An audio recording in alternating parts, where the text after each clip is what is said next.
And welcome, everybody, to the Scenic City Sports Podcast, episode 30 on your computer, radio, whatever kind of dial you want to particularly say that it is on.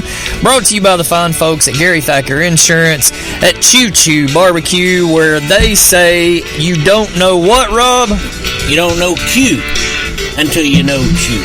Also, the good folks down at Phil's Primetime Pizza, the Greg Payne Mortgage Team, the Chattanooga Flower Market. All these folks are those that make it possible for us to bring Scenic City Sports to you guys week in and week out. We also want to thank our good buddy Matt Mays and the guys at Jupiter Coyote who always provide the music for the show. Occasionally, we mix something a little bit different in there. You might hear me throw a fish tune in once in a while, but for the most part, if you hear the music on this show, it will be the guys at Jupiter Coyote, and we appreciate them for allowing us to do that. That's one of the reasons we can't afford Seeger.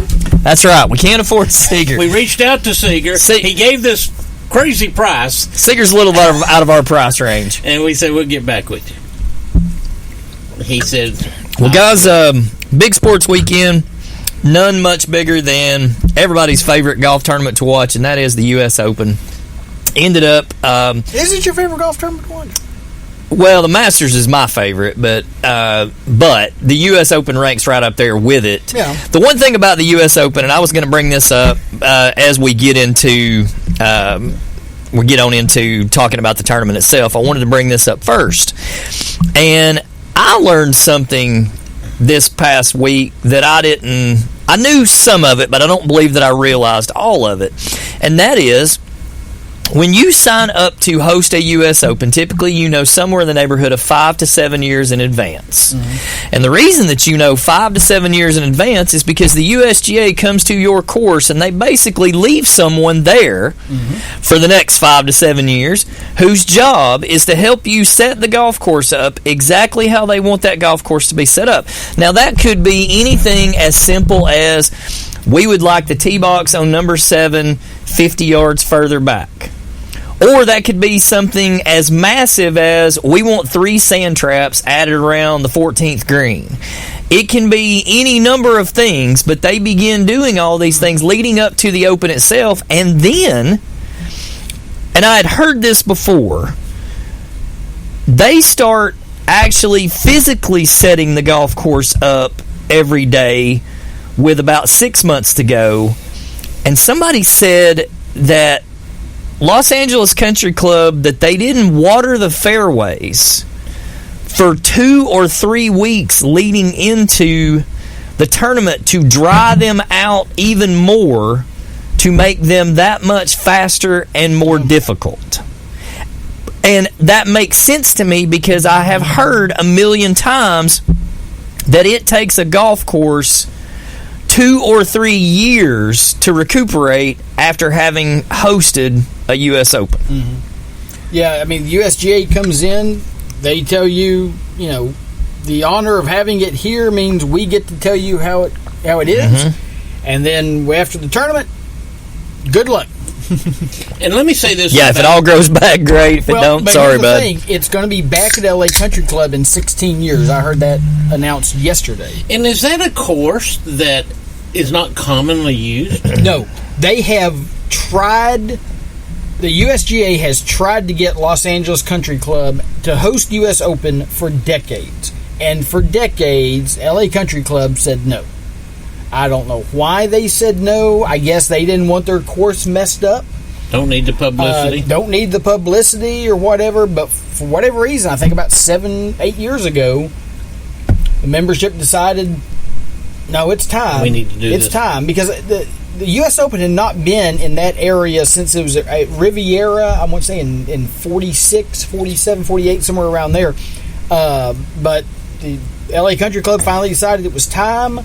They've been working on it for the past several years, and like I said, I think 2039 is supposed to be back. I don't know that I've ever seen this course play out the way I got to see it this weekend, but I've always thought Riviera was a pretty course as I watched it there each and every year.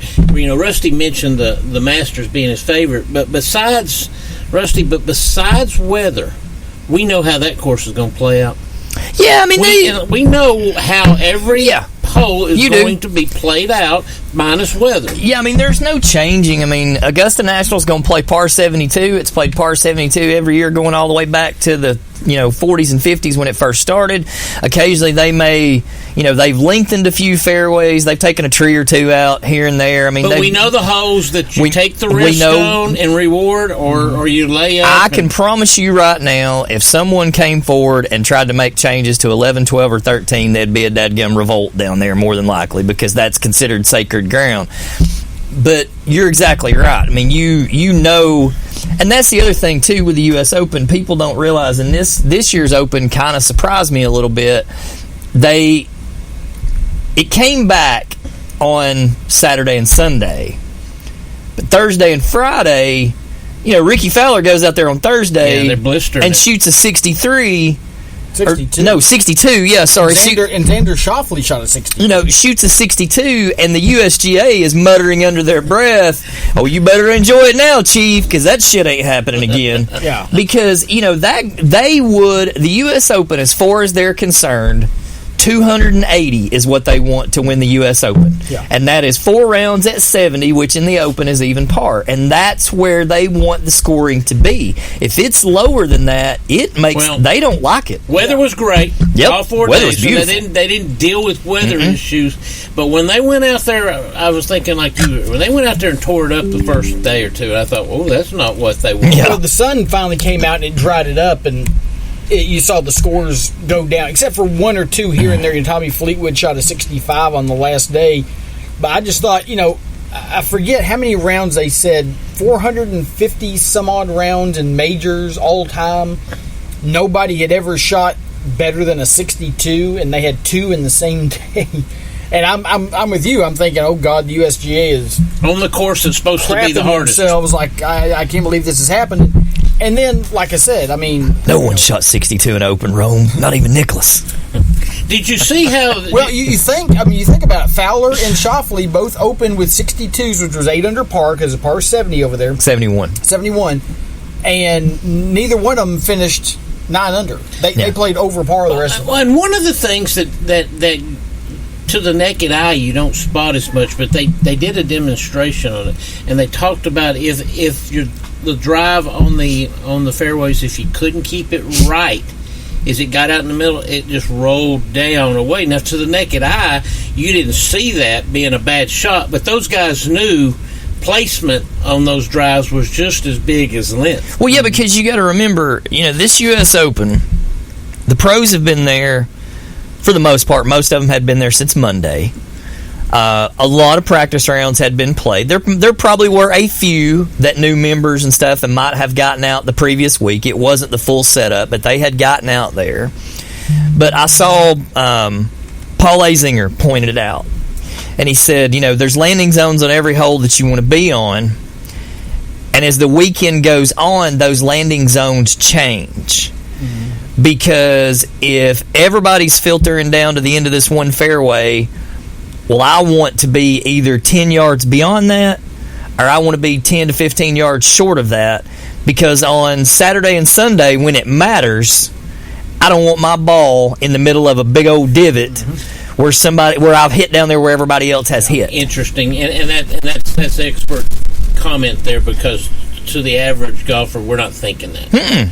But that's right. You either want to be 10 yards past or 10 yards back, because you don't want to be out there in a minefield. And some of those holes, I remember there was one in particular. It was a par 5. It was a par 4. I'm sure it's a par 5 for members and stuff when Open's not in town.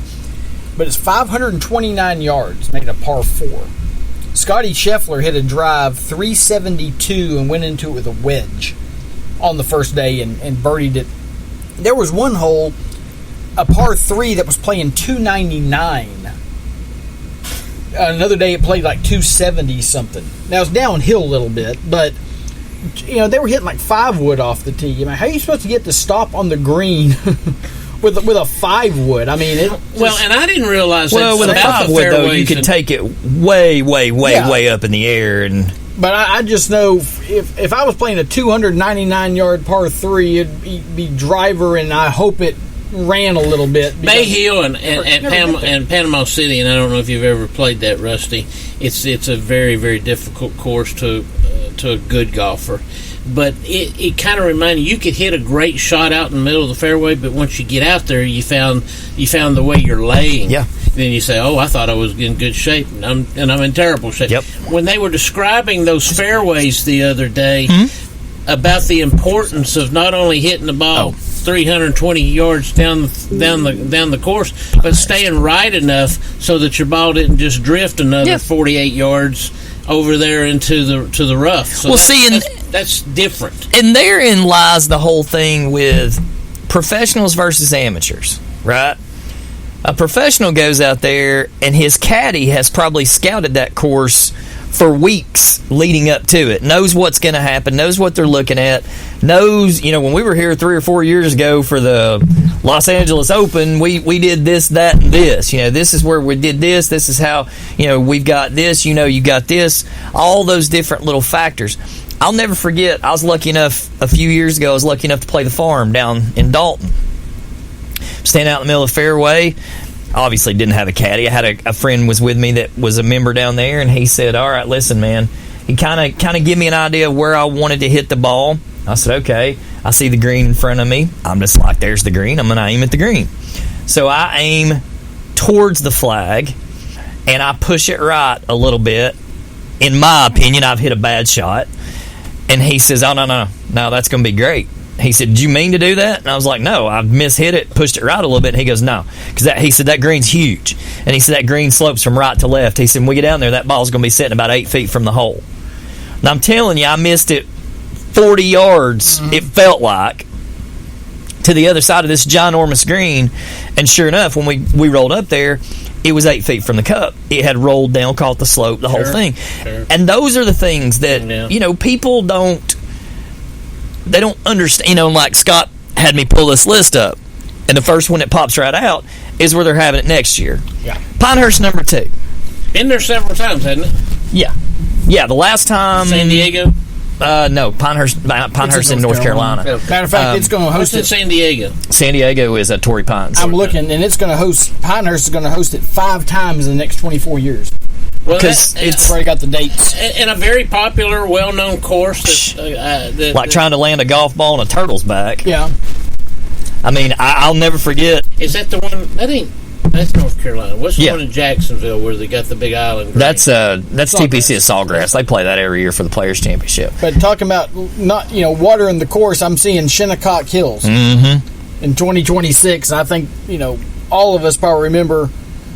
Was it 96 at Shinnecock, or was it before that when they were having to come out and water the greens after everybody went through, each player went through, each group went through, because it was 118 degrees. Yeah, and they totally lost the course. Yeah, I remember that one. That was the one Corey Pavin won. Yeah, I was going to say that's 19. Yeah, Corey, that's 1996, 1995, 96, somewhere in that range.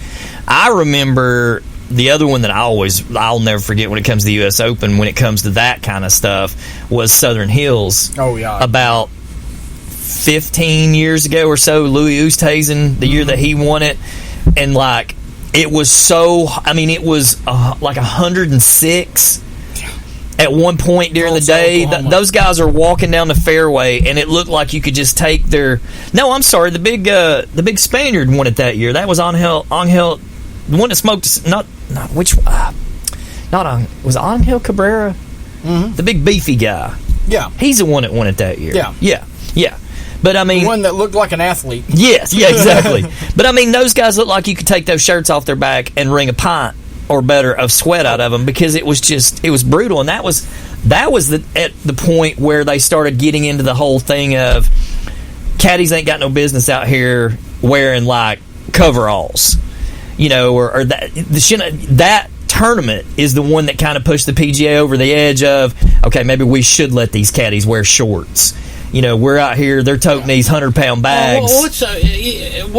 It's tradition, man. I know. That's a little bit backwards thinking in that respect. Why can't professionals wear shorts? That drives me bananas. Ain't nobody of them out there going to be out there in booty shorts. on the live tour. Yeah. Nobody cares about that. Nah. In fact, they feel sorry for the ones that are out there in that heat doing that. I said this to myself, and I guess you guys did this too. Fowler comes out and shoots a 62, and I'm happy for him. Then he's holding that same number the next day, and I'm thinking, wow. And then the fourth round, it's nothing like he's played all week. No, the putter went away from him, and he missed some shots here and there, and it's like I was watching a different golfer. Yeah, I was pulling for him, but you could tell by about sixth hole he wasn't going to be the guy. He wasn't going to be the guy, and I was really hoping Wyndham Clark was going to win the thing. And I watched the whole thing. We were gone. We got back probably about the ninth hole when it really got started, and I was nervous for that guy because, man, I mean he played so well and looked like he was just going to run away with it, and then all of a sudden he goes bogey there at 15 and 16. I was like, oh geez, don't choke this thing away now. And then he just made a couple of great shots there on 17 and great lag putt on 18 and got it done. Well, I guess one of the most rarest things in a major, I guess, is to go wire to wire. We just don't. Yeah. We just it doesn't happen very often anymore. Whoever gets out there to that first round, it almost don't mean a hell of beans. And that guy just won his first PGA event about a month ago or so down at the Zurich down at New Orleans. Well, it's no different than a Major League Baseball player or a college baseball player or even a high school baseball player getting into a groove that everything that's thrown around the plate thing. Golfers get into that same thing. Yeah. And then you wonder, well, where'd it go? Where'd it go 3 months later? This is a guy that everybody has got the talent. Is just, can he figure it out, mentally? And now he looks like he's figured it out mentally. They said last year at this time after the U.S. Open, he was ranked 230-something in the world. Now he's ranked 13th. And now he's sitting second in the Ryder Cup points. I mean, that's a guy that's amazing. Going to make the Ryder Cup team and probably going to win some points. And that will mean the world to his career. Absolutely. That'll mean the world to his career. Because when those guys, Rusty, I think you've seen this more than even myself. When they get on those rider teams because they played well enough, boy, what it does to set their career off. Well, it makes them. The Ryder Cup takes a guy who was, he's somebody people recognize, but he's not anybody people know. And then you take a guy like Justin Leonard. Justin Leonard was a U.S. Amateur champion years ago, and very few people knew him. Mm-hmm. If you didn't follow the Amateur Championship every year, which even golfers, not a lot of golfers really do that, nobody really knew who Justin Leonard was. And then at the Country Club in Brookline, Massachusetts, on the last day of the Ryder Cup, Justin Leonard hits a bomb from 50-something feet away Brookline.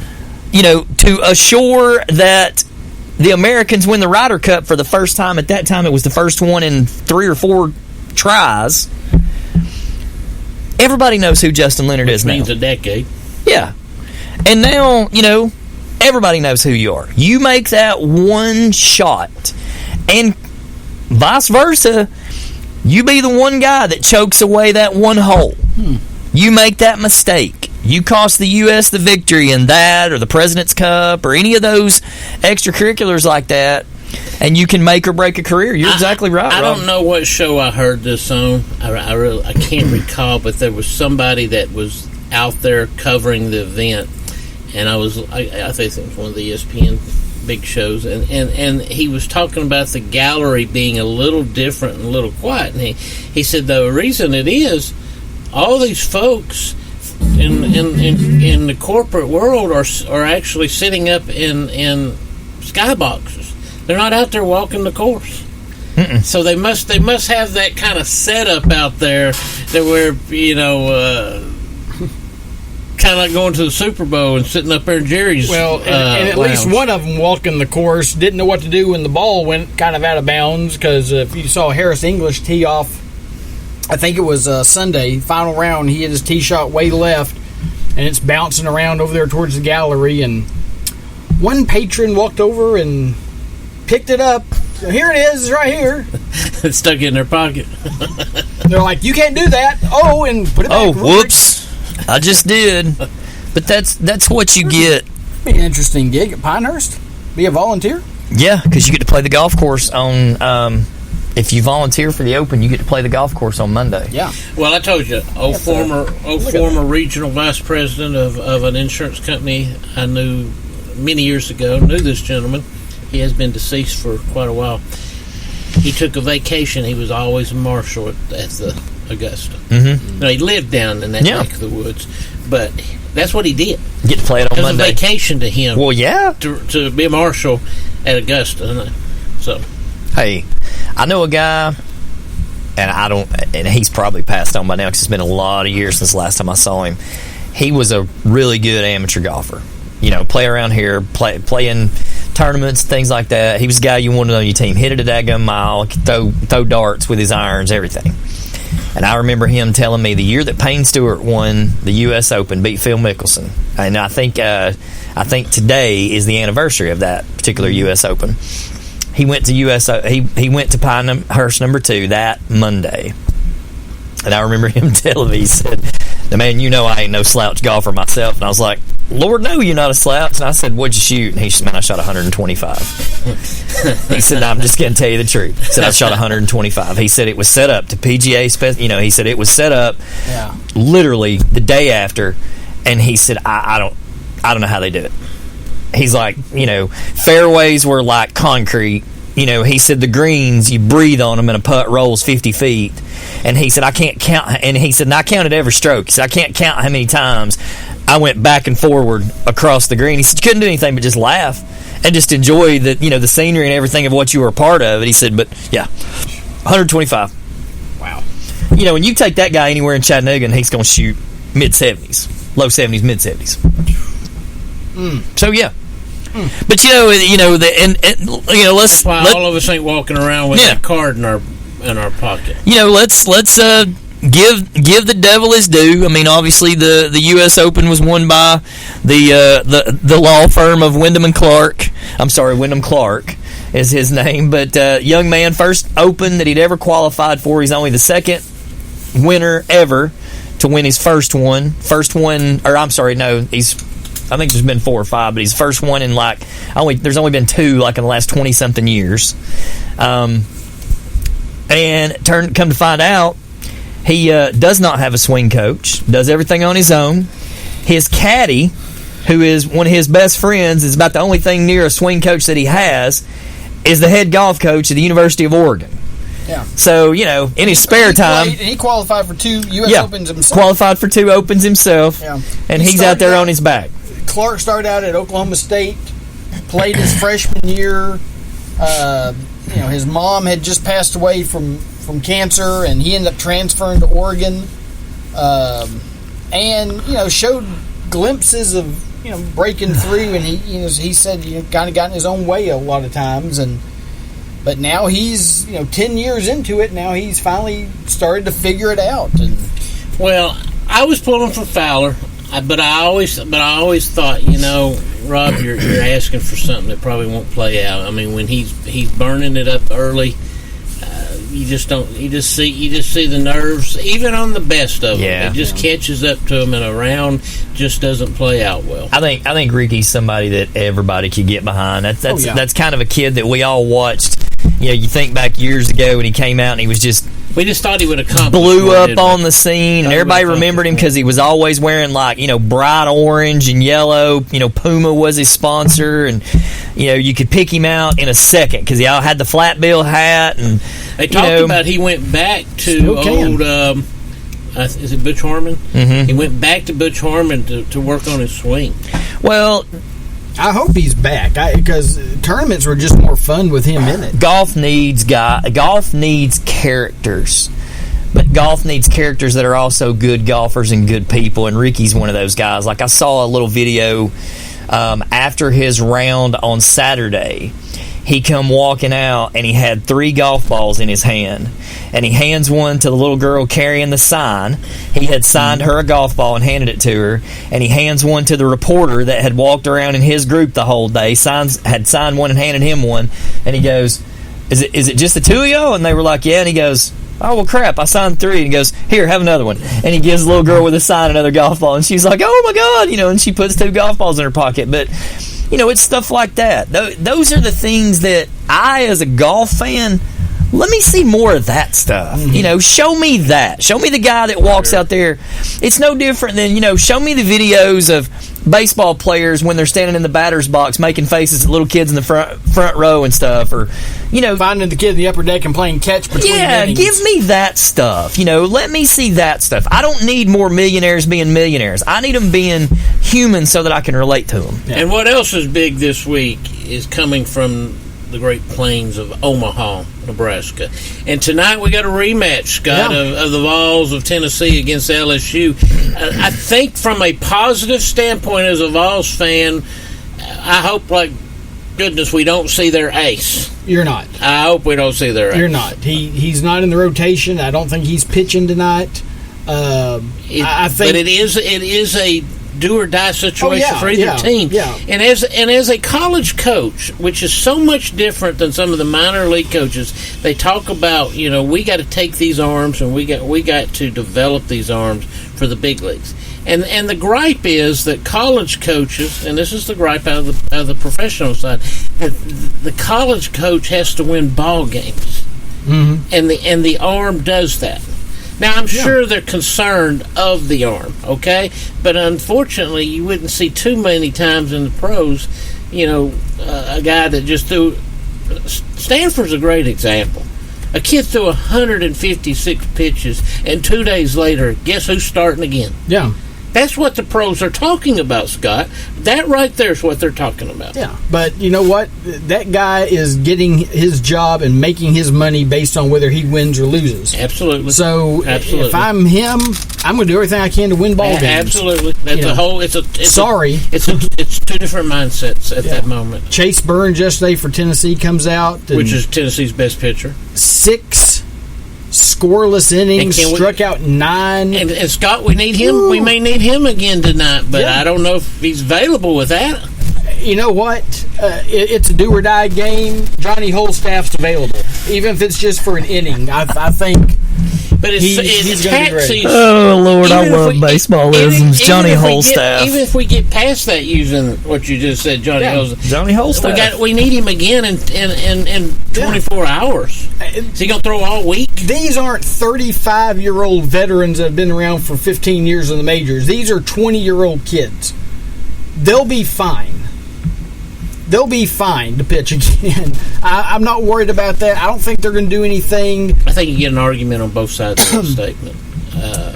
Again, I agree with what you're saying there. I think the kid knows how his arm feels, and if I'm a coach and that kid's showing me that he's still got stuff, because I remember I was listening to the radio broadcast yesterday, and they said at one point he turned around, it was like the 7th or 8th inning, and he was looking to see how fast he was still throwing. And he had just thrown a 90-mile-an-hour cutter, and he was sitting there smiling. This was like the 8th inning, and I'm like, well, and we got some local representation, local high school representation out there. Yeah. Our 2 kids from Wake Forest team went to Baylor. That's right. Another kid that is at Virginia. Was it Virginia? I think they're out of the tournament now. And Cade Fisher, which we saw him close the other night. Yeah, I don't know if you saw the sure fear that was on the Florida coach as he was walking back and forth in that dugout, because he was contemplating, do I go get him? Yeah. But who am I going and get him for? He showed a lot of confidence in the young man. Somebody later, well, I think he was thinking about his first baseman, but the commentators up and things said, "Does he come in and throw strikes?" Because they've seen him not throw strikes. And when I got out of the car this afternoon before we started doing the show, TCU was beating Oral Roberts. I think it was 6-1 in the 7th. Yep. But the way this tournament's going, I wouldn't be surprised if I'd pull it up, but somebody forgot their phone today. I wouldn't be surprised if Oral Roberts came back and won that one the way this tournament's been going. But it's a huge game for Tennessee. I think they have the advantage. Pitching wise, you think so? Yeah, pitching wise, I think they have more arms available, and after LSU, I mean, after their big number one, it falls off. Yeah, it falls off a lot, and I'm pulling for Tennessee. That may be the most recognizable point. Although LSU's got the ability in their offensive. Oh yeah, they can runs they can absolutely, if you're going to go out there and pitch for it. They can absolutely do that. But credit to Tennessee. I mean, they looked like they were out of that game for the first 4 innings. Got down 4-0. You are so good looking. You're so. And then all of a sudden, they started stringing hits together, one after the other, And I was sitting got a couple I was sitting there thinking the same thing from about the Stanford coach. Then, how much longer are you going to leave that kid out there? Mm-hmm. I mean, he's obviously not getting anybody out, and he's got a whole bunch of pitches thrown this week. Yeah. Think about the parents that showed up that their sons are pitchers on that team, and they're sitting up there thinking, "Well, my kid throws too, coach." I ain't worried about the parents. I'm worried about we got to win this game or our season's over. And, you're probably going to have a bit quicker hook. Or like tonight, the game's going to start here in about 90 minutes. If whoever's starting, for whatever team, if they're not effective, they're not going to be in there that long.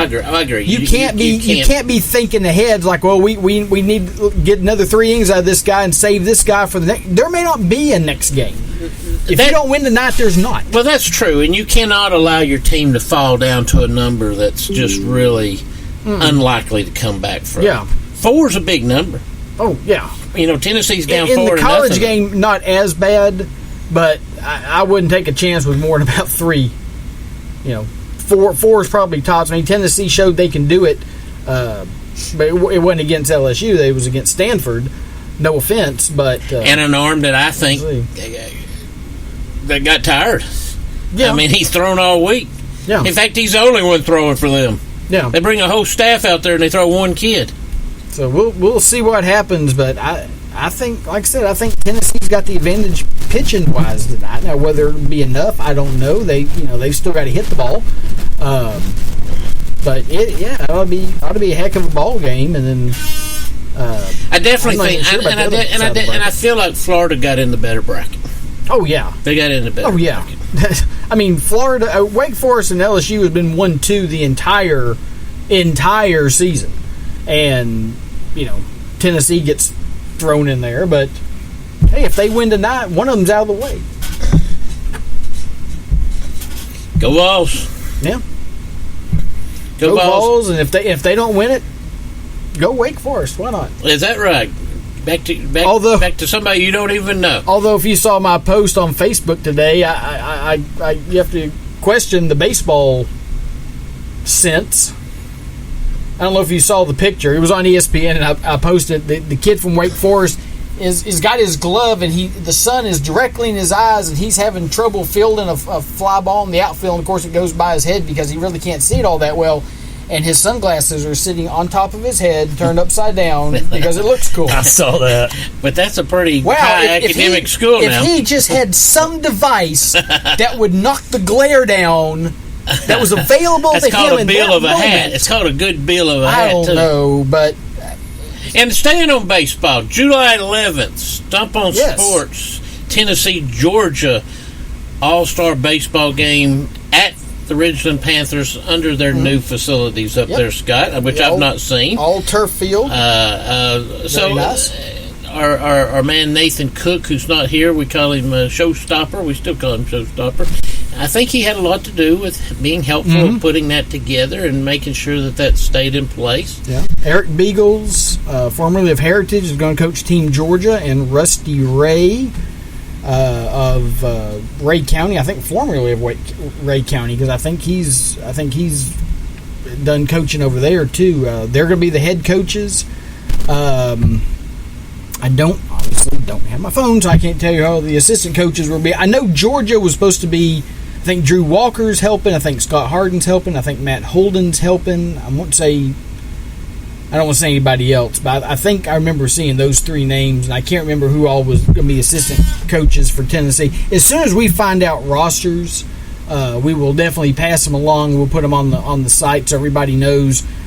We just had our Tennessee-Georgia softball all-star game. Which leads the all-time games played. Yeah, that was the 25th. 25th. Tennessee-Georgia all-star game. Where are we sitting on the baseball, Scott?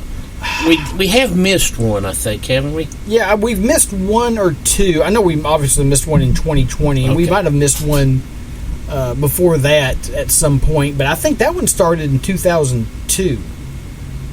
2001, 2002, something like that. And something that Stump used to do back when we played that, certainly when we were down on Hawk Hill, we had a juniors game played prior to, and that single stadium. That always went well too. Charlie Culberson played in that. Charlie Culberson absolutely played in that. Team Georgia. What was I going to say? I just completely forgot. We posted the award winners for the softball game on the Scenic City Sports Facebook page, and at last count, it's over 40,000 hits.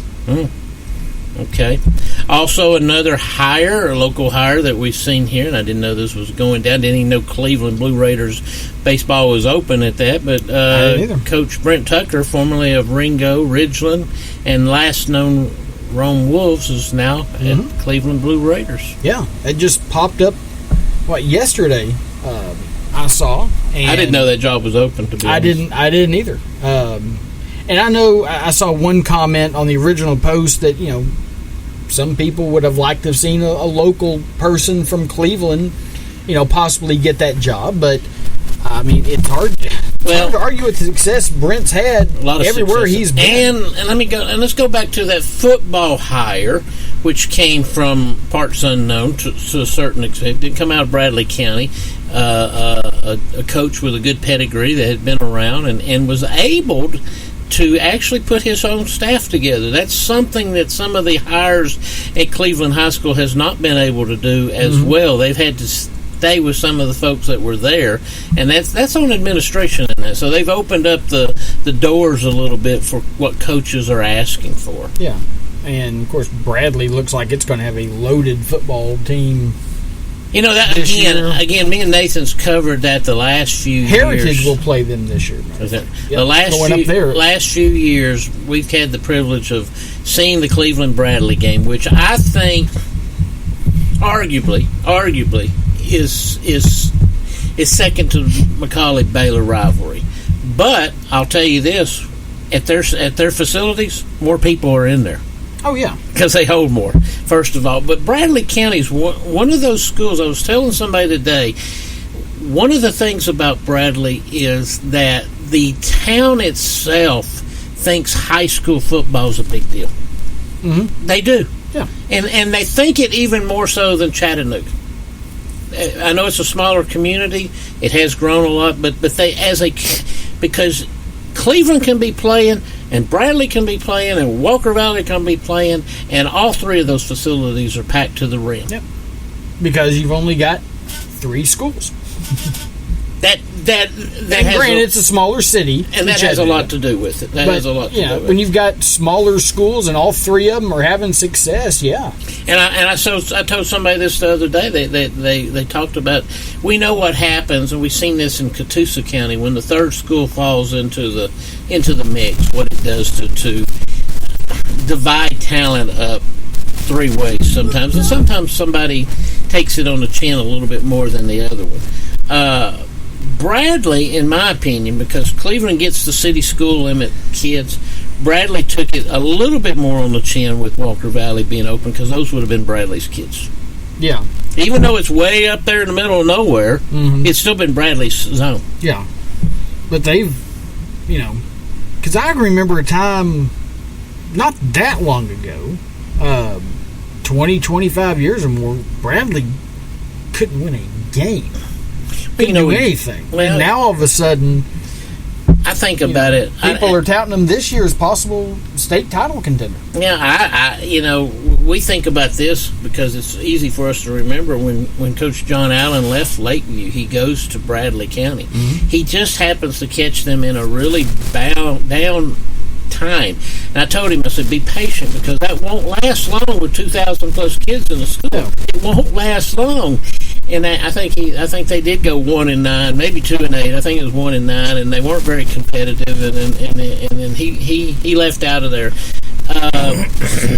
Since then, Damon Floyd Damon's been very, very successful. He might have had some lean 5-5 moments and 6-4 moments, but really, he's been there now close to 20 years. He's been there since John left.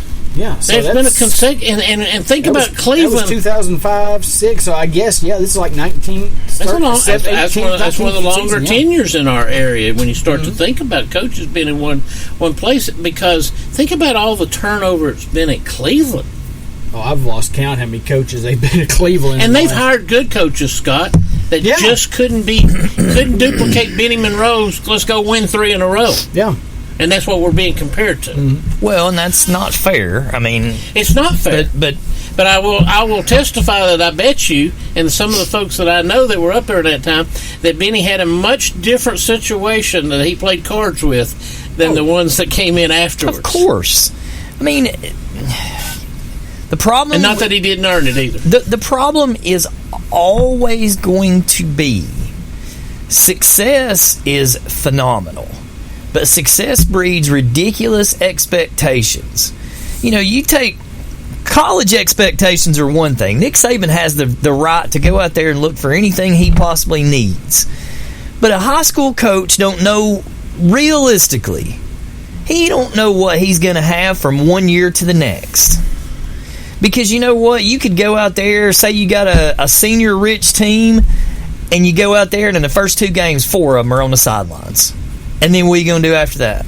Well, I'm going to use a good example. Look at Ringgold a few years ago. I'm going to use a better example of that, and he's one of our favorite coaches, and I think the world of him, and I know you guys do too. And Coach Charles Fan. Mm-hmm. I mean, that's a super individual and a good football coach. But when you look at that record, it has a total dictation of what administration is allowing to come in that building, because when there's talent out there, Coach Fant's as good a coach as you're going to have to run that show. But when you don't have much talent and you go 1-9, that ain't all of a sudden he can't coach. That ain't it. There's not ball players in the building anymore. And until that school makes up its mind what we really want to be, it's always going to be like that. You're They're exactly lucky. Right. They are darn lucky that a coach like Charles Fant has hung in there with them, pulling those charades. Well, because there are, in high school, there are so many small factors that the outside fan don't realize what makes a difference or not. You take a strength and conditioning program. If you got a strength and conditioning coach that goes in there week in and week out and makes those kids bust their hind end and set goals and break those goals and go in there and do the workouts that they'd laid for them to go out to do, versus another school where you got a strength and conditioning coach that, just lets them meander in there and stand around and play on their phone, listen to music, whatever. You tell me which one of those 2 schools. I'll go it this far.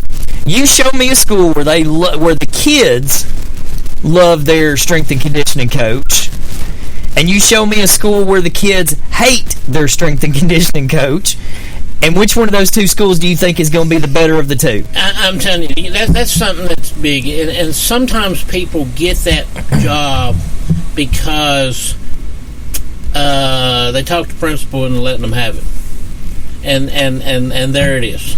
And nothing's getting done. And that is so crucial to really all the sports in that building, but certainly football. I know Coach Henderson over there at McCallie has done wonders for what they've done over there. And I see that to the naked eye. And I'll give you an example, Scott.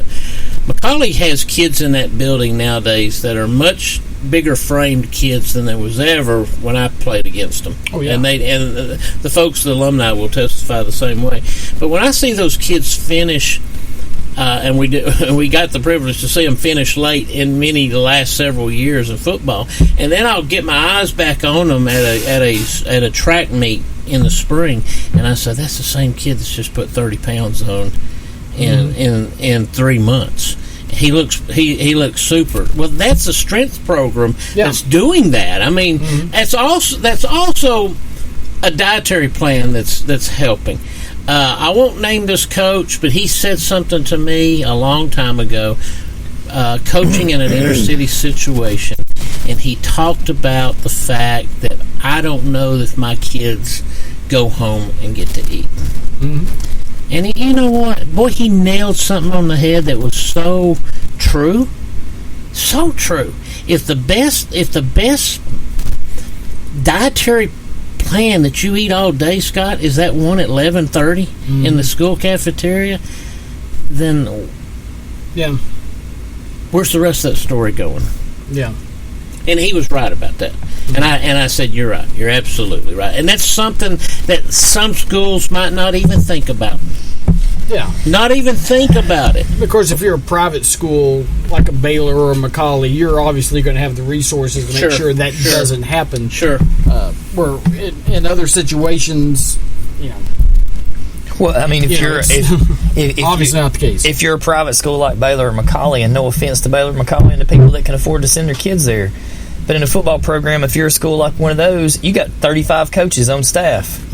Every position on that ball team has its own specialized coach that teaches the technique of that position. Also, you can also say that about other, and Stephen Hargis has brought this out in articles about Hamilton County's woes, of not only from facility standpoints, but the ability to pay for a staff. As opposed to other public counties, Scott. Yeah, and that's why 3 and 4A programs, and you only got 3 coaches, 4 coaches. That's disastrous. Yeah, that's disastrous. But it's been like that for so daggum long that nobody even approaches. Well, I mean, let's fix it. And we know, and that's why you have turnover also in Hamilton County coaches too. And we know what one way to fix it, but that'll never happen. Easier fix if they give thought to it. Yep. I don't think it'd be that difficult in a way. I mean, you'd have to build some new schools or expand some that you have, and you'd have some, But when you have the opportunity, you'd have some teams moving up in classification. When you have the opportunity for a building that has seen its better days, and you can close that school, as if somebody came in and gave you paid a report to say, what do we do with this school? Well, you should close it, actually. But and we don't do that. We go another route. But from and I know this will not be a popular thing to say, and I'm going to say it anyways because I don't care. For 1,000,000 years, I've had friends that say stuff to me like, well, I don't know how you live in Georgia. I just couldn't pay that Georgia income tax. I wouldn't pay that Georgia state income tax. Really?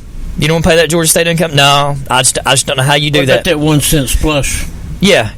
So missing it. So my Georgia income tax becomes obvious when I turn down Mac Smith Road and I cross the state line and I go from the shock shaking out from under my car to a comfortable, smooth road on the other side.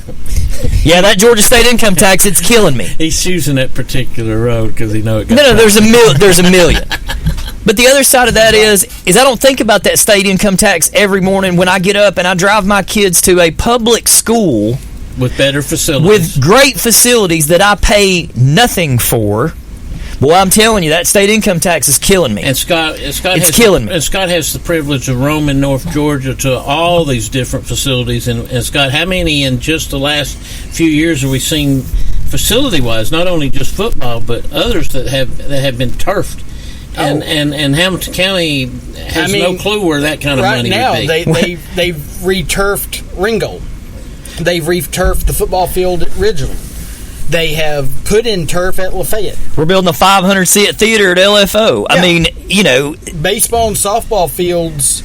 Lakeview does need turf. All the Walker County high schools will have turf. Everybody will have it for baseball, softball, and football by this time. Well, that green and red would look really good. It would, wouldn't it? It really would pop. That's the thing, man. I mean, for 1,000,000 years, I've heard that very. I just don't know how you do that. you don't miss it. That's how I do it. I go to the grocery store and, or I get my paycheck and it's pre-tax, and I never, I live within my means. That 1 cent eSplosh you're talking about, look at all the things that eSplosh has done over the years. Crazy amount. My God, man. Just in Catoosa County alone, at Ridge, at Heritage, at Ringgold, and at LFO, look at what that tax has been able to accomplish. Yeah, and those are the things that just up the road, they don't have any of that at any of the public schools. Well, and they're 20 years behind us on lottery money. And we have to go through that county to get to that other county over on the other side of White Oak Mountain that they do have those funds. All 3 of those schools up there have turfed their football fields. I remember when East Hamilton opened, and we're marveling at how awesome that school looked, and you saw the athletic facilities. Well, they didn't finish it, and it took them forever. They haven't finished it, Scott. They're just now trying to get lights up on the baseball and softball. And how long has East Hamilton been open now? Oh God, 15. Yeah, at least. About the same time Heritage. Around the same time Heritage. Pretty close. And when Heritage opened, it was all ready to go. Heritage was ready to roll. I remember marveling at the way that it was the first time we'd ever seen a school in the area that had that centrally located field house, and we were all like, "Man, what a great idea!" Yeah, imagine that. All sidewalks lead to the field house.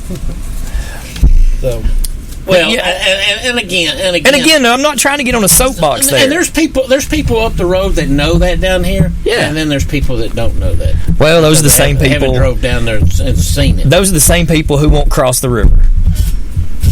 Well, then now you're getting on my turf, because crossing the river... That's tough, man. That's tough stuff. There's some good eating over there, and I do sneak over there and eat sometimes, but it's in disguise. Yeah, that's right. Can't let them know I'm over there. Can't let them know. But, that's the thing, man. I mean, Hamilton County right now, you could go to Hamilton County, and I don't know if the answer is that the county is just too damn big, and it needs to be broken into a couple of counties. Because the problem there is... It wouldn't be the worst thing. It would not. But to get the proper facility... They had that kind of when there was a city-county school system. Yeah. You'd have to look at literally just coming in there and going... The county school system knew from a personnel standpoint, they knew what was going to happen. You would have to go in there and just be like, all right, we're going to build 4 large schools. Mm-hmm. Centrally located, and they're all going to, right out the gate, they're all probably 5A. Former Red Bank coach, who's deceased? Tim Daniels. Great guy. Loved him to death. Hard to do interviews with because your arm went in a cramp, but he's a super guy. And your neck from looking up at him. But he made a statement once. He said, "Can you imagine if Red Bank, Soddy, and Hickson was all one?" Oh, yeah. Oh, my God. Because all 3 of them, are usually... Now, typically speaking, in his era, he had the better of the athletes, but he also recognized that, while a lot of people... And Baylor... Bradley's been in Cleveland, maybe either or, falling short when they go to the second round, 3rd at the worst, and there's Maryville out there, right? Mm-hmm. And that's where it all ends. Where it all ends. Always does, but we wish it would be different. And with some of this talent that Bradley's putting on board, with some luck, it may go their way this year. We'll see. But or you still have to play Oakland at some point. But Red Bank had the same story back in there. Could you imagine those, back in his great team? Those 3 schools, though, not just in football. Just imagine the basketball team the other you would sports. have. Imagine the baseball team you would have. It's not just a sport. It's the other sport. Golly, man. We could... That's a list I would like to see. I was just about to say, I know we don't have too much time I would like to make, let's look at the tri-state area, each of the counties in the tri-state area, at how many high schools are in each one. Because in Georgia, what I'm thinking right off the top of my head, there's 3 in Catoosa, there's 3 in Walker, there's 3 in Gordon, and a lot of folks would make the argument, right? 3 in Whitfield. Talking about public, yeah, public schools. The argument could be still made and was made in the beginning. Here again, you've come back and enhanced the size of Lakeview and Ringo, and you got less students in there. Was Heritage necessary? I think somebody thought it was necessary. I will tell you, but I don't know that it was. Well, I'll say it this way: as an employee of the county system, I think someone was smart enough to realize that eventually it was going to be necessary. Mm-hmm. And that's where we're at now. Because all you got to do is drive around Catoosa County and see how much new construction is going on in all aspects. And why is all that new construction happening? Realistically, we're getting a whole lot of defectors from across that border. Yeah.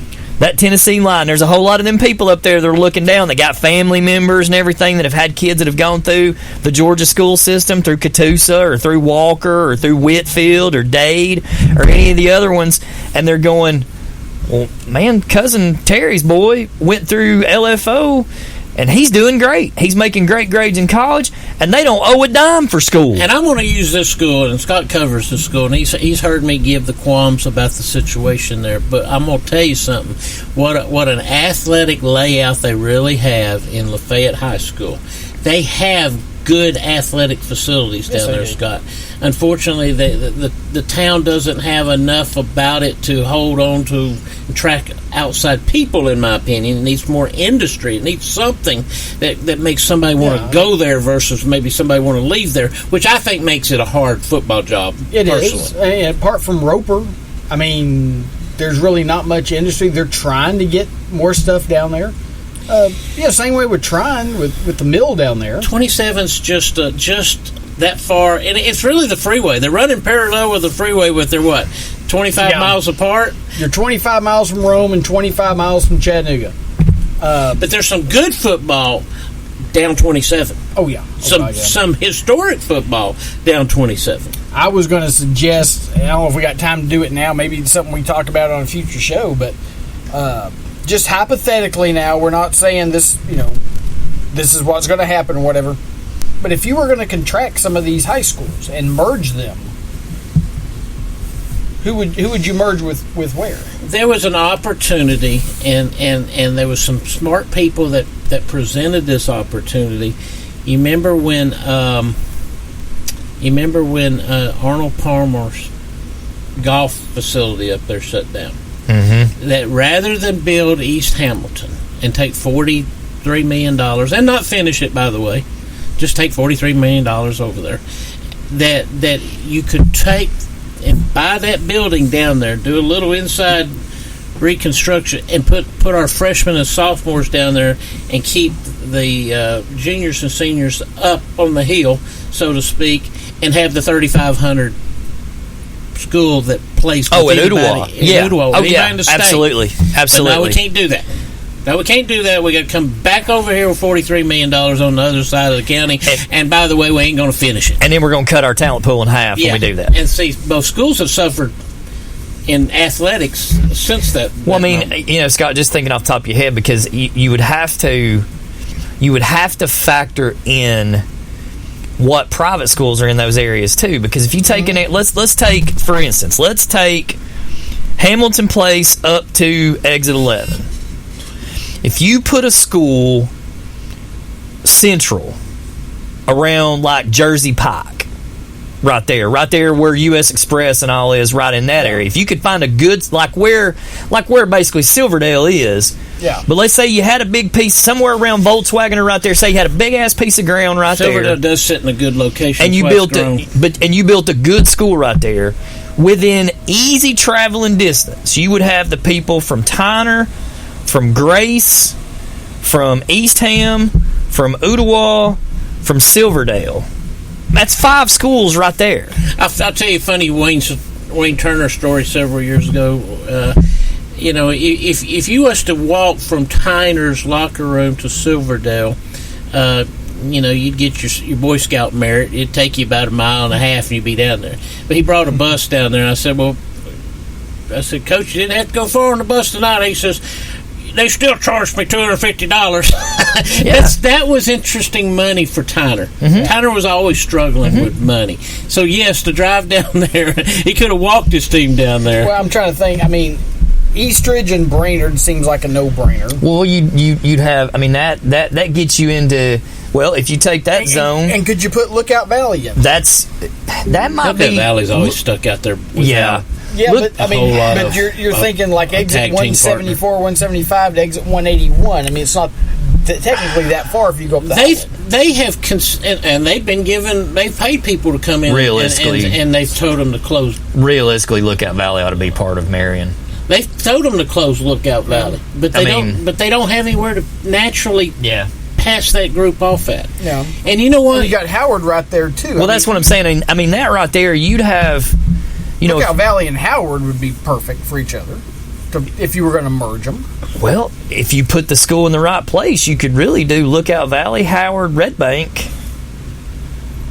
Maybe even really those three. I think the city's getting a pretty good deal buying that building for $10 million. Now, where it sits, I mean, that was the old Channel 9. Somebody reminded me something of Dr. Sage's in there. I've forgotten that. Zayre's, Shawnee's. Oh, Zayre's. Oh, I'm throwing out some old names that some people say, who? What's that?